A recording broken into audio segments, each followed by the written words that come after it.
Today, we're going to a place where faith, raw energy, and some really deep secrets all converge the Kamakhya Temple in Assam, India.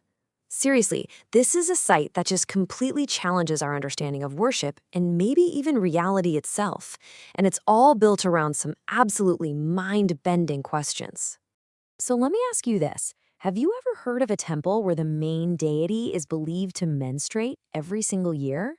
It's a concept that is totally unique to this one sacred place, and it's the foundation of its most famous festival. And get this, during that exact same time, the huge Brahmaputra River nearby is said to turn a deep blood red. And not just randomly, but on the very same 3 days every single year. I mean, how is that even possible? And here's maybe the most fundamental question of all. When you go inside the temple's most holy chamber, there's no statue. There's no idol of a god or goddess. Instead, what people worship is a natural stone formation shaped like a yoni, the symbol of the womb, the very source of all creation. Okay, so to really wrap our heads around the power of Kamakhya, we first have to talk about what a Shakti Peeth is. It's this incredible, foundational story of cosmic grief and sacred creation.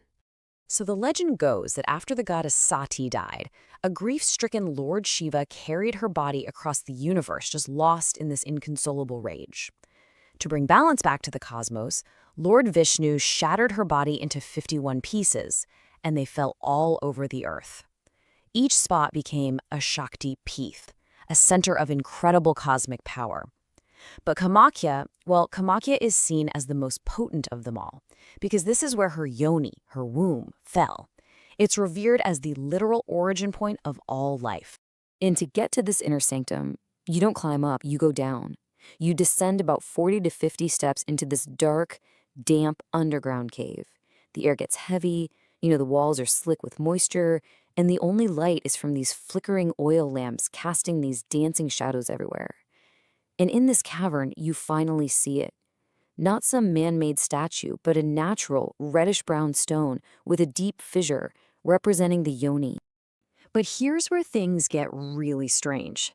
The stone itself, it's always wet. There's this steady trickle of water that flows from it, and it never ever dries up. The temperature of that water is constant, all year round. Geologists have studied this for years. They've done surveys, excavations, but they've found nothing. No underground spring, no hidden pipe, absolutely no logical explanation for where the water comes from. It just seems to emerge from the rock itself, which believers say is the life-giving essence of the goddess. All right, now let's talk about the temple's most famous festival, the Ambubachi Mela. This event is what truly embodies the idea of a living, breathing goddess, and it draws millions of people, devotees and tantric practitioners from all over the world. So every year in June, the temple just shuts down for 3 full days.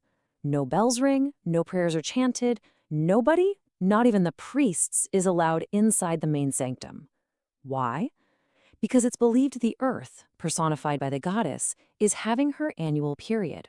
It's a time for her to rest. Before they seal the doors, a white cloth is placed over the stone yoni, and when they finally reopen the temple on the 4th day, that cloth is found completely soaked in a red, moist fluid. This cloth, called the Ambubachi Vastra, is considered an unbelievably powerful blessing, and it's given out to the devotees. And at the exact same time the temple is closed, something else happens. The Brahmaputra River turns red. Now, the scientific explanation is pretty straightforward. Monsoon rains wash huge amounts of iron-rich soil and a red mineral called cinnabar into the river. Makes sense, right? But the spiritual belief is that it's a physical sign of the goddess's power.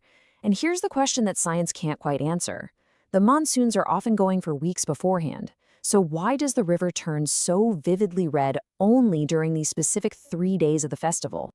So all of these powerful, unexplained events are what have established Kamakhya as the undisputed global capital of Tantra, a spiritual path that's all about harnessing divine energy through rituals and mantras. For people who practice Tantra, this isn't just a temple. It's one of the most powerful places on the entire planet for their work.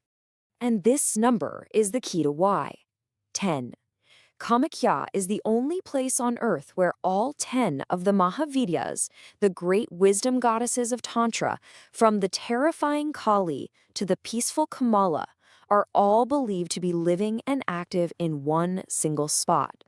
So why do all these tantrics, agoris, and spiritual seekers come here? Well, first, it's the only home to all 10 Mahavidyas.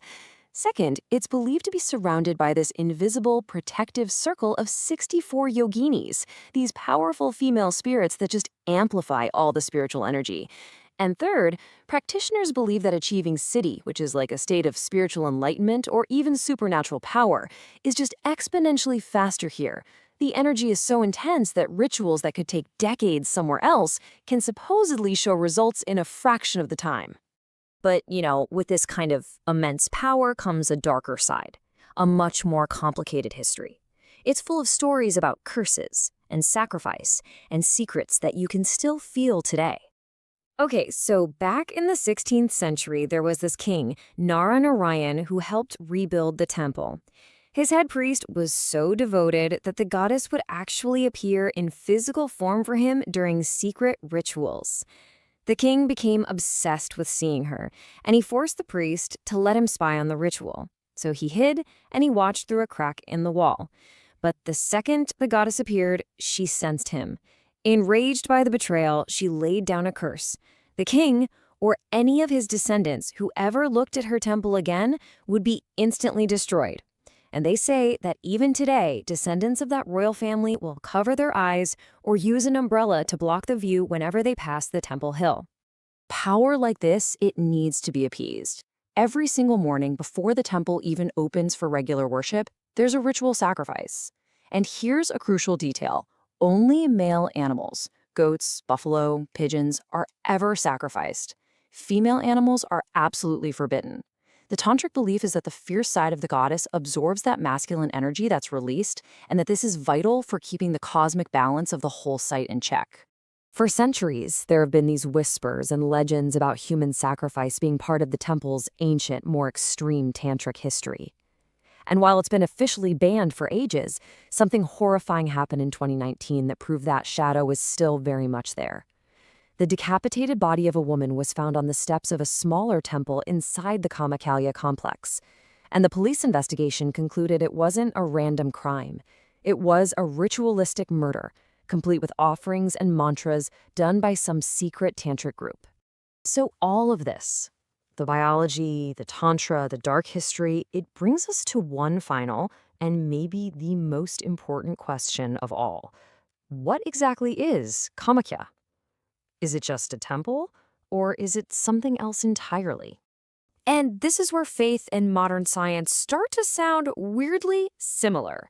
Researchers have discovered that the hills where the temple sits are a natural magnetic hotspot. The soil has materials that actually produce electromagnetic currents, and the bedrock is full of huge deposits of quartz crystals, which are known to be conductive.